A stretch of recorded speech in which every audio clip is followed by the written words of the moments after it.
தமிழகத்தில் நம்ம ஜெயிக்கணும்னா ஒரு மாற்றம் கொண்டு வரணும், ஒரு change of thinking, out of box thinking. இப்போ அந்த பிலோ பாவர்ட்டி லைன்னு சொல்லுவோம் இல்லையா, குடிசை வாசிகள் அவங்கெல்லாம் நீங்கள் என்ன பண்ணால் கூட பிஜேபிக்கு ஓட்டு போட போகிறது இல்லை. முதல் அண்டர்ஸ்டாண்டிங்.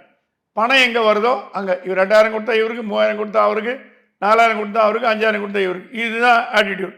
அதில் ஒரு 10%, 5% போடலாம். பெருவாரியான மக்களை நீங்கள் மாற்றுறது ரொம்ப கஷ்டம். அவங்கக்கிட்ட நீங்கள் ஓட்டை வாங்கி வேஸ்ட் பண்ணி டைமை லாபம் இல்லை. பணக்காரர்கள் HNI தேர்தலில் வாக்குறுதி ஓட்டே போட மாட்டாங்க. ராமாண்டா என்ன, ராவணாண்டா என்ன, நான் ஒரு ஓட்டு போட்டா ஜெயிக்க போகிறாங்க, நான் போட்டா என்ன, போடாட்டி என்ன, ஓட்டு போடவே வரமாட்டாங்க. ஓட்டு போடவே வரமாட்டாங்க.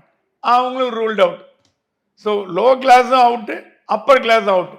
கரெக்டாக பிடிச்சார். மிடில் கிளாஸ், அதான் யாரோ சொன்னாங்க, மிடில் கிளாஸ் மாதவன் அண்ணாமலையும். மிடில் கிளாஸ் தாங்க மாற்றத்தை கொண்டு வரக்கூடிய தகுதி உள்ளது.